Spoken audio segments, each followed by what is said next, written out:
Okay, good morning people. Ilan na tayo? Ayan, 32 na kayo. Sige, okay na yan. Let's start our discussion about adrenal glands.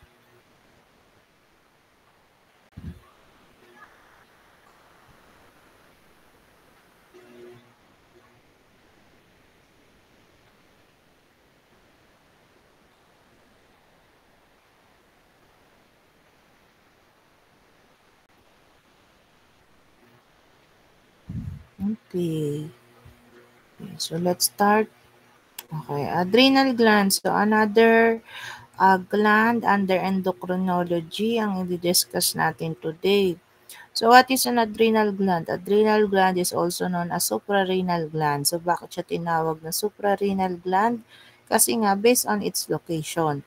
So when you say suprarenal, ibig sabihin superior doon sa renal or ibig sabihin above the kidneys. Okay, so located ang ating adrenal gland sa taas ng ating mga kidney. So tig-isang adrenal gland yan sa isang kidney.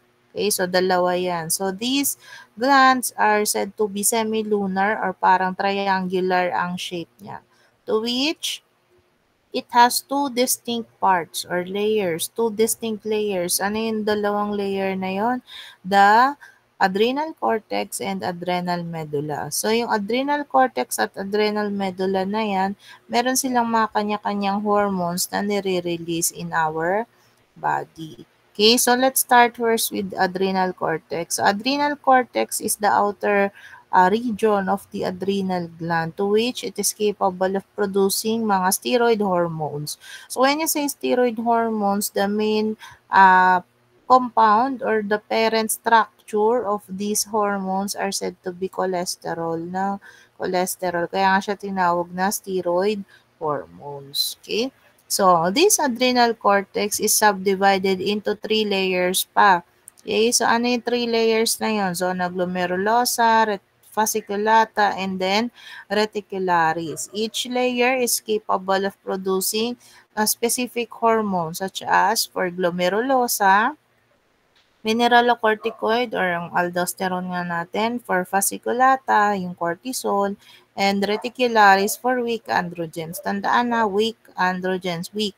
Okay, kasi may mga potent androgens tayo that are secreted by our gonads. No? Yung mga weak androgens na yun, galing yan sa ating adrenal cortex, particularly doon sa zona reticularis na part. So, start muna tayo sa mineralocorticoids.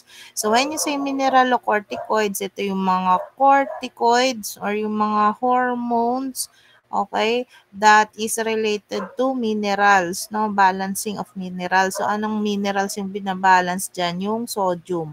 No? So, ano ba yung mineralocorticoid natin? Yan yung aldosterone. So, aldosterone is a potent hormone that regulates sodium, no? So, for sodium retention niyang si aldosterone. Okay? So, as mentioned doon sa ating electrolytes discussion, no, if the aldosterone, no, retains sodium, what will happen to potassium? It will then be excreted in exchange of sodium to maintain electroneutrality kasi pareha silang positively charged ion. So, kapag niretain si sodium, dapat may tatapon na positively charged ion din, and that is potassium para mag-maintain ng neutrality. Okay. So, ano ba ang trigger ng production and release of aldosterone? So, the main trigger is the low blood pressure or low blood volume. So, that will be sensed by our kidneys kasi nga yung kidneys natin, nakarely lang yan sa blood flow, no, para mag-perform nung function niya to filter the blood. So, pag na-sense ng kidneys na mababa ang blood pressure, mababa ang blood volume, it will release renin. Okay, so renin will convert angiotensinogen into angiotensin 1 and then angiotensin 1 with the help of ACE or angiotensin converting enzyme will then be converted into angiotensin 2. Okay? So, angiotensin 2 naman will act doon sa ating adrenal glands to stimulate the production of aldosterone, thus increasing the salt retention or sodium retention in the kidneys, okay? Producing increased blood pressure. Okay? So, ang trigger ng aldosterone ay ito, low blood pressure or low blood volume. Okay? Okay.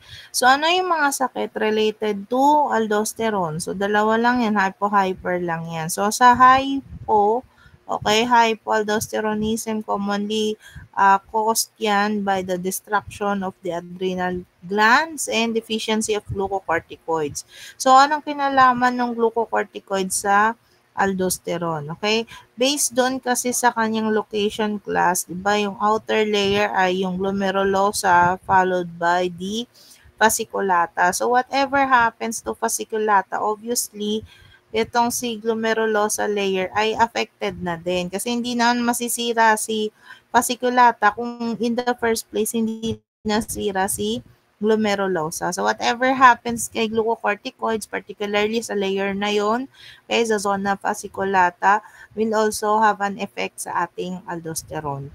No? So it is also associated with the enzyme 21 hydroxylase, and the classic symptoms of patients with hypoaldosteronism ay hyperkalemia, obviously, and then metabolic acidosis. So ano nga ulit yung tawag sa sakit ng hypoaldosteronism? Anong tawag dun sa sakit? Ito ay na-discuss na natin sa electrolytes.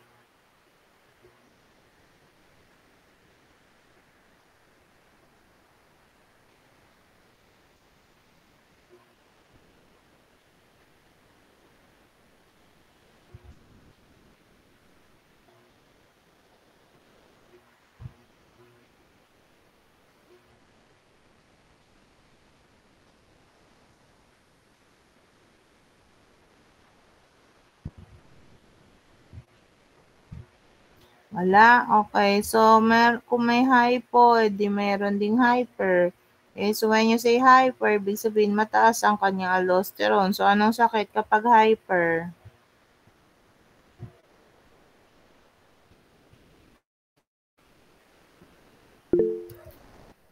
Okay, next. Ay, may nagtaas ba ng kamay? So, ganyan.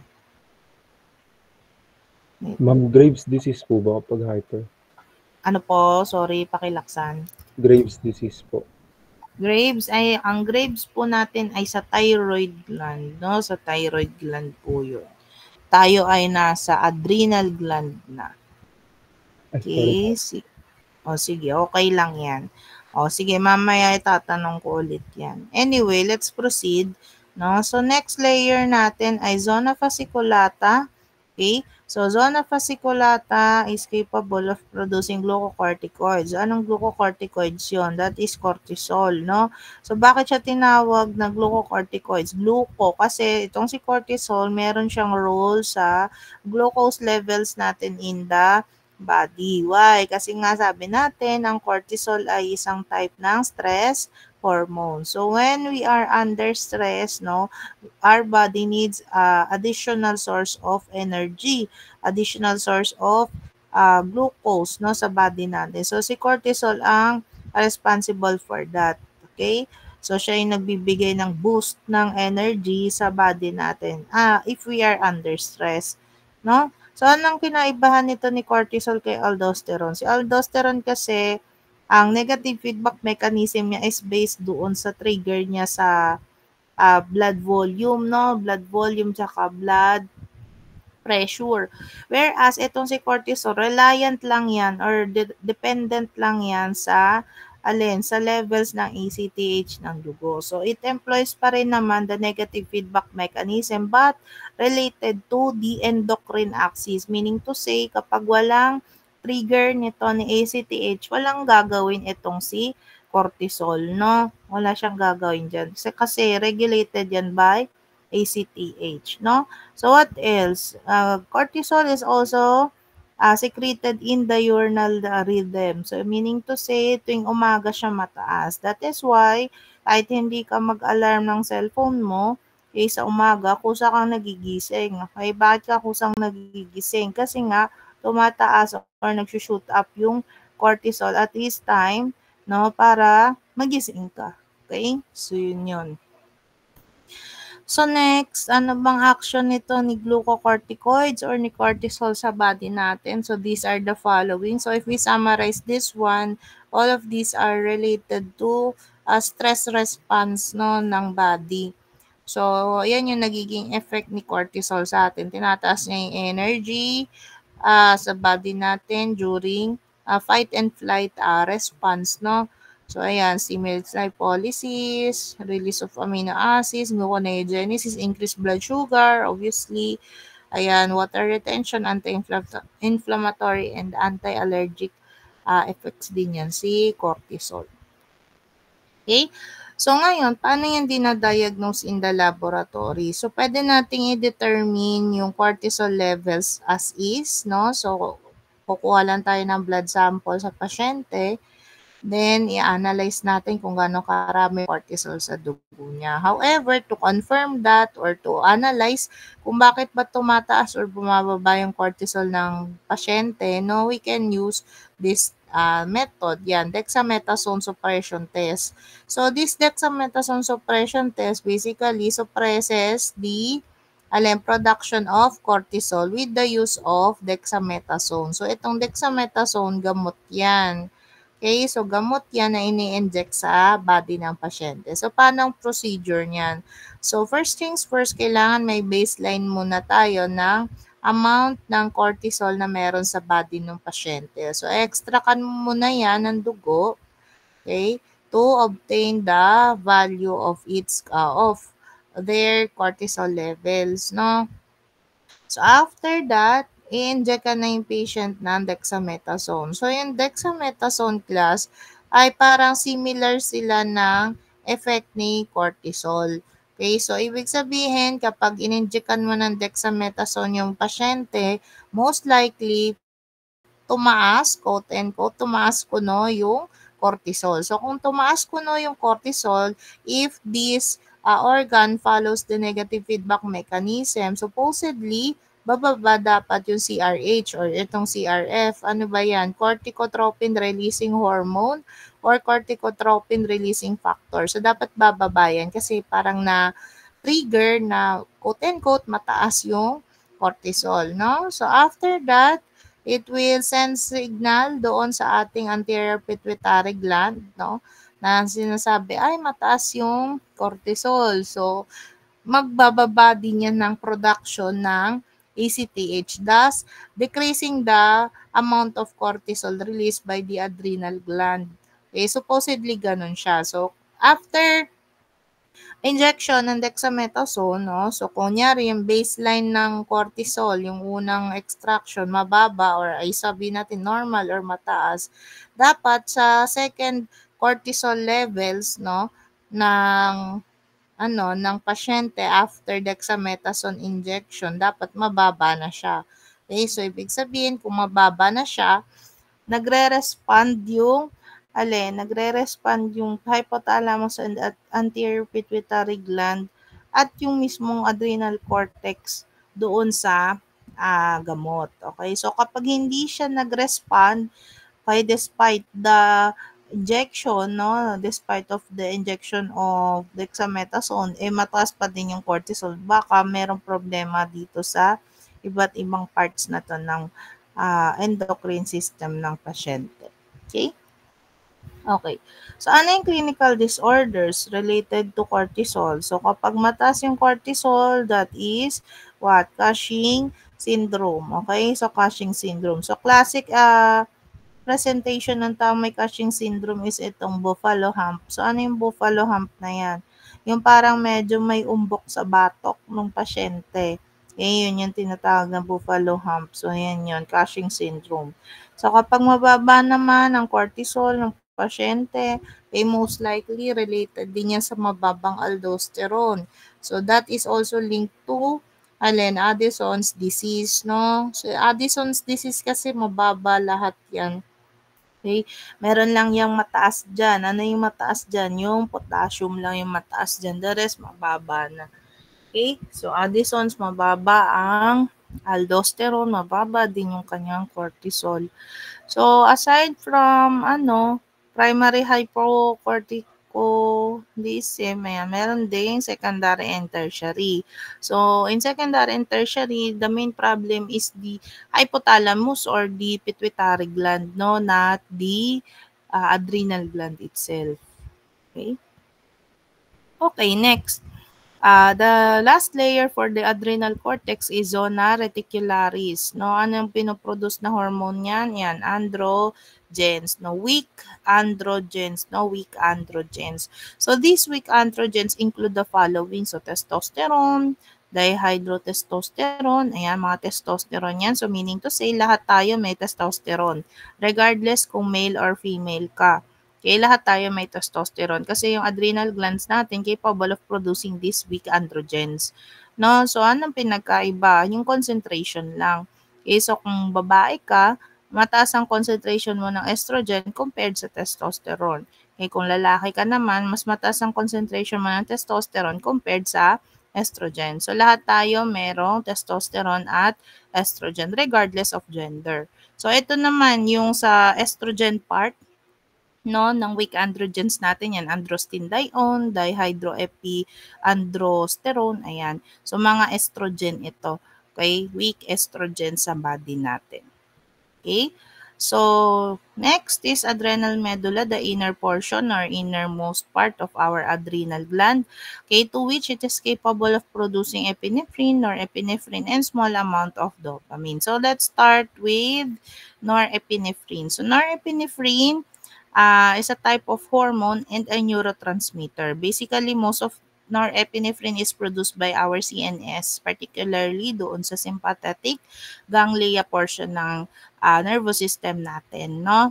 So, hormone siya and neurotransmitter. So, norepinephrine, meron siyang function sa fight and flight response ng body natin. So, if we summarize this one, so related yan do sa fight and flight response ng body natin. So, sila yung nagbibigay ng boost ng energy whenever stress ay nasa stressful situation. Okay?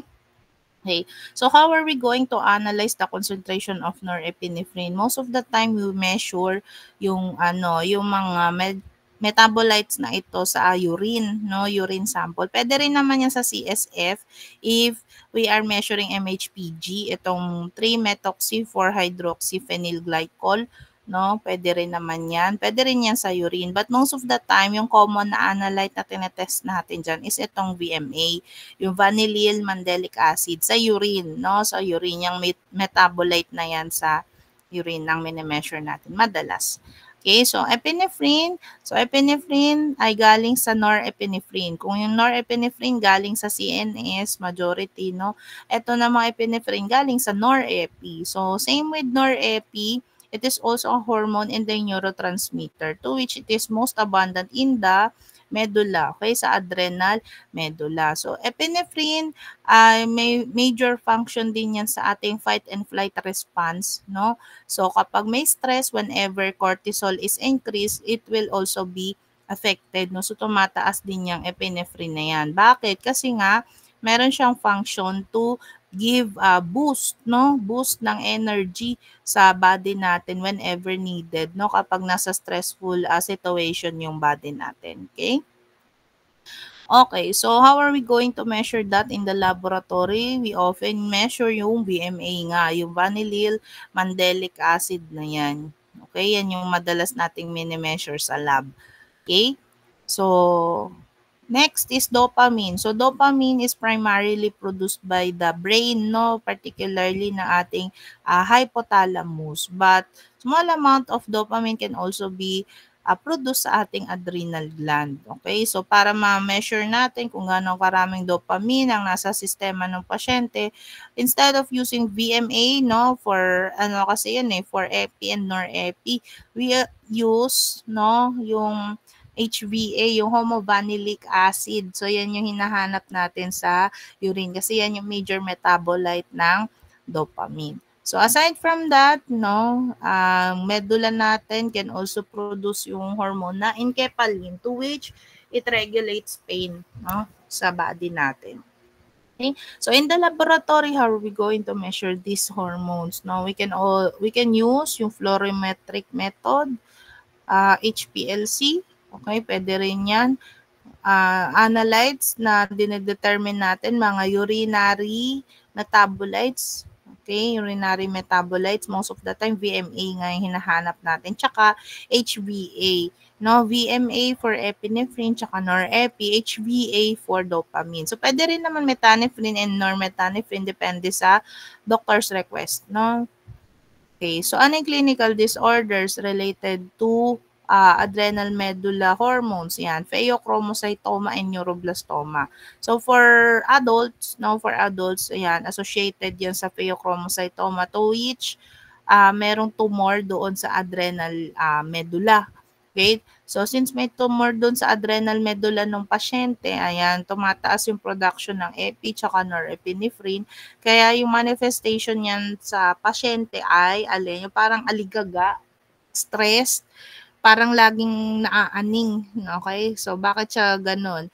Kasi nga, mataas masyado yung epinephrine niya tsaka norepinephrine. Sa neuroblastoma naman, ayan, for children naman to which there is excessive production of norepinephrine in this sense. Okay? So, next meeting, pancreas na yung discussion natin. Okay? So, since we still have some time, okay, meron pa tayong extra time, magre-recitation tayo. Okay, recitation, random calling lang naman ito. So, ilang layers nga ng adrenal gland ang meron tayo, Balosa? Ilang layers ng adrenal gland ang meron tayo? Balosa.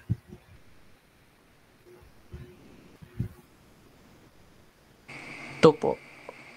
2. Ano yung 2 layers na yun, Basilio?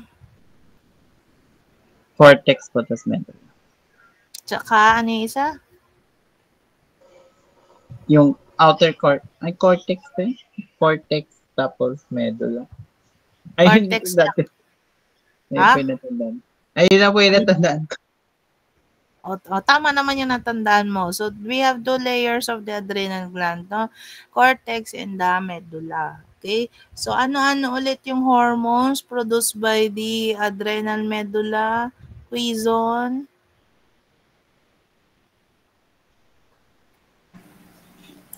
Ano po, ma'am? Norepinephrine, epinephrine, tapos dopamine.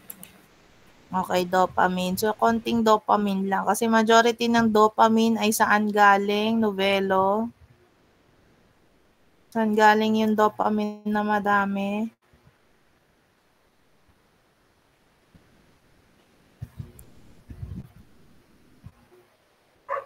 Hala, Novelo. Saan galing majority ng dopamine?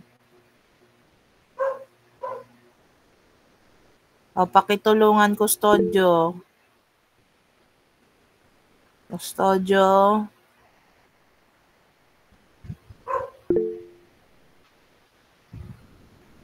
O, sige, De Guzman. Saan galing? Sa brain po. Saan daw? Saan po? Brain po. Okay. Anong part ng brain?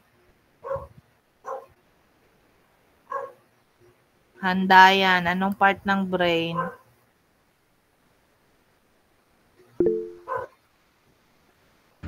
Midbrain. Ano po? Anong part ng brain nagpo-produce ng dopamine? O Digo? Dopaminergic neurons po. Pwede naman. Anong part nga? Specific part. Midbrain. Saang part ng midbrain? O, Digo, sige. Kanina nagtataas to ng kamay. Ma'am, hypothalamus po. Okay, hypothalamus hypothalamus. Doon na po produce yung majority ng dopamine natin. Okay, so let's move forward, no? Doon naman tayo sa adrenal cortex o Bautista. Ilang layers ng adrenal cortex meron tayo? Bautista.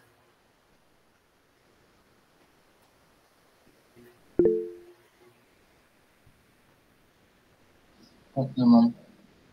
Tatlo. So, ano yung tatlong layers na yun, olfato?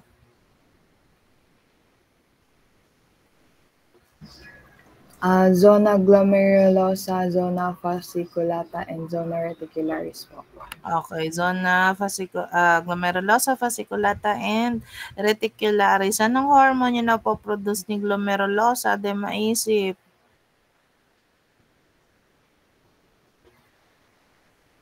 Di maisip. Aldosterone po, ma'am. Aldosterone. So, for fasciculata, poblete, Cortisol pa, ma'am. cortisol. Longkay, ano naman yung sa reticularis?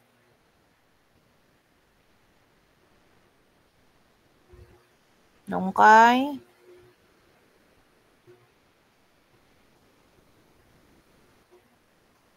Anong hormone sa reticularis?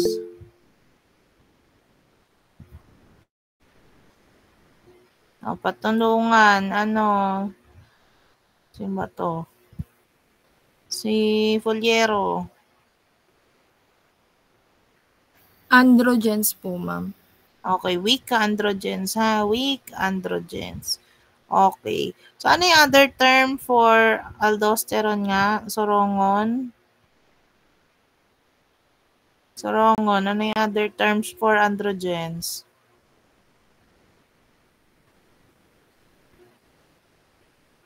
Ay, androgens tuloy. Aldosterone, sorry. Aldosterone pala. Ano yung other term for aldosterone? Sorongon?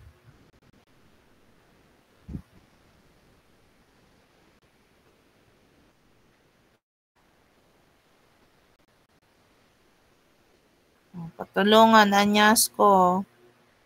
Anyasko. Ano yung other term for aldosterone?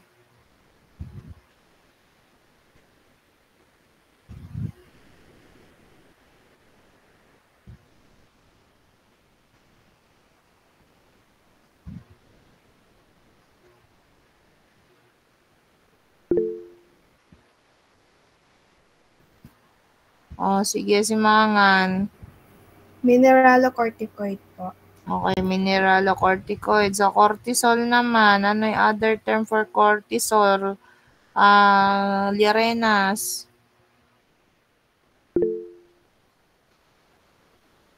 Liarenas, ano yung other term for cortisol?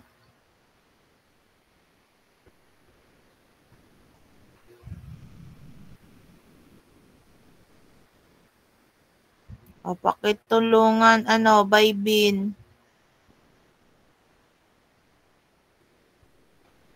Bybin. Glucocorticoids po, ma'am. Okay, glucocorticoids, no? So, ano yung trigger ng production ng aldosterone? Ogis. Ogis. Hello po, ma'am. Hello din. Ano po itong Ano ma'am? Ano yung trigger ng production ng aldosterone? Ano, ma'am? Example, ma'am, is yung renin-angiotensin aldosterone system po. Pwede naman, pero ano pa yung pinaka-trigger? Sige, Gicole. Low BP po, ma'am, or low sodium levels po sa blood. Ano po? Pakilaksan po, sorry. Low blood pressure po. Okay, low blood pressure o kaya low blood volume para ma-activate yung RAAS, no? Hindi kasi ma-activate yung RAAS pagka walang low blood pressure or low blood volume, okay? So ano naman yung trigger or yung stimulant ng ng cortisol, ong?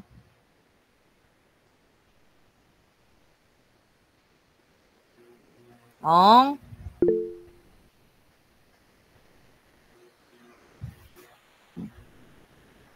Sige, Pascual, ano yung stimulation? Stimulant? Try lang po, ma'am. Stress po or hypoglycemia po. Pwede naman. Aside from that, sige na, Ong. Sumasagot ka kanina. Ano yung sagot mo? Gandun lang, stress po. Ano daw? Palaksan po. Stress po, yan rin po ulit. Stress, pwede rin naman. Kaso hindi yun yung pinaka-trigger ng ating cortisol. Ano pa? Estakyo.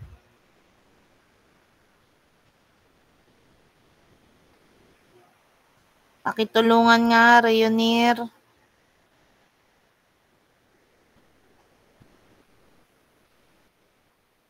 Pwede din, pero hindi yun yung pinaka-trigger ng production ng cortisol natin. Paternal.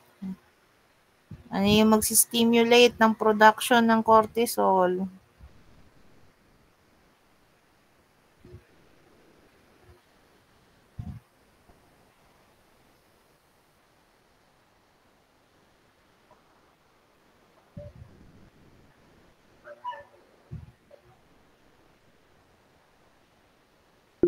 Olaw. O sige, di maisip. Ano? Ma'am, try lang. Si ACTH po ba? Okay, very good. ACTH, no? Kasi nga, it follows the negative feedback mechanism, people, no? So, kailangan matrigger muna sa ACTH bago tumasi cortisol. Yung mga sinasabi nyo, stress, blah, blah, blah, tama din naman siya. Yun nga lang, ma-receive yan ng body natin. Pupunta muna yan sa hypothalamus. Okay, so magre-release yan ng CRH, then sa pituitary, ACTH, tapos cortisol. No? So hindi magre-react agad si cortisol ng sarili niya. Okay, so mare-regulate muna yan ng mga iba pang hormones. Okay? So kapag mataas yung ay balikan natin si aldosterone pala. Pag mababa yung aldosterone, anong sakit? Gutierrez. Gutierrez, anong sakit pag mababa si aldosterone?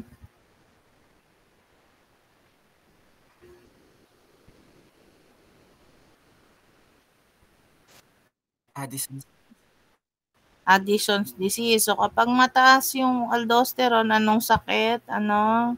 Sino pa bang di ko natawag dito? Si Billy Hermosa. Pag mataas yung cortisol, anong sakit? Ay, cortisol tuloy. Aldosterone. Sorry. Ulit. No, Aldosterone. If aldosterone with Cons syndrome. Cons, no? Kapag mataas naman yung cortisol, anong sakit? Bybin.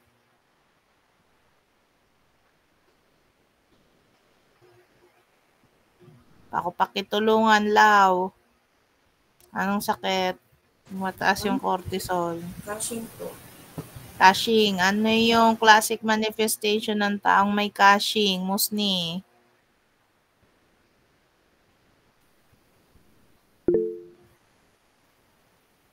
Ano po yung... Ay, nakaano po pala. Cushing syndrome, currently, classically, it's known to present as some form of edema, so facial roundness, maybe some weight gain due to the possible glucose or fluid imbalance too, especially camel hump, ma'am, behind the nape. Buffalo hump. Yan, okay. So, very good, no? So, tama yon yung round face, parang moon face, ang tawag nila dyan. Moon face, buffalo hump, weight gain, mga ganyan. Okay, classic symptoms yan ng taong may Cushing syndrome. Okay, so tapos na tayo sa cortisol, aldosterone, sa androgens na tayo, no? Mga weak androgens, so okay na yan. Doon tayo sa medulla. Ano yung major metabolites na measure natin sa urine for epinephrine? Sorongon? Tyrosine po, ma'am. Tyrosine? Ano yung metabolite po? Metabolite for epinephrine na measure natin sa lab, sa urine.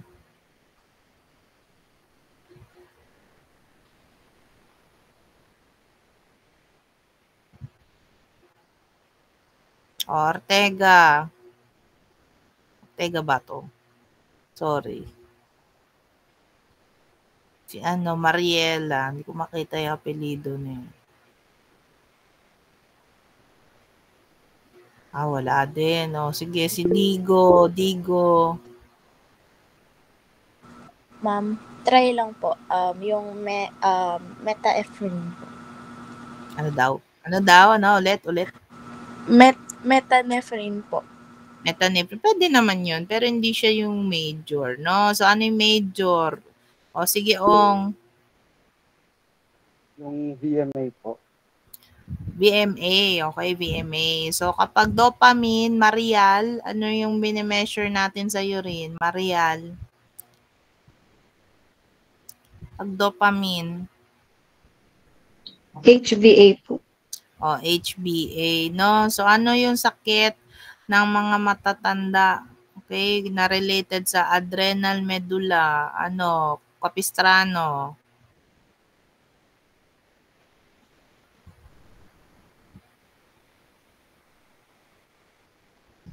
Matatanda siya, may sakit sa adrenal medulla, may tumor sa adrenal medulla. Anong tawag doon?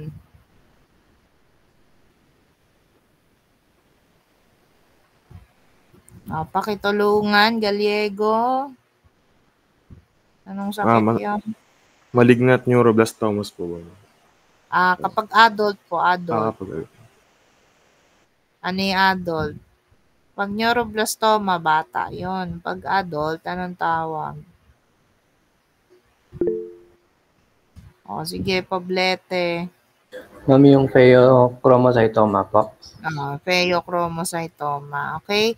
So, yung mga topics na hindi natin na discuss today or mga parts ng adrenal gland na hindi na-discuss, yung ibang laboratory test, yung ibang mga diseases, please read that on your textbook kasi next meeting meron tayong quiz. No, bukas pala, no? So, may quiz tayo about adrenal gland. So, after ng quiz, continuation tayo ng discussion about pancreas naman. Okay? Sige. So, any questions, clarifications and all?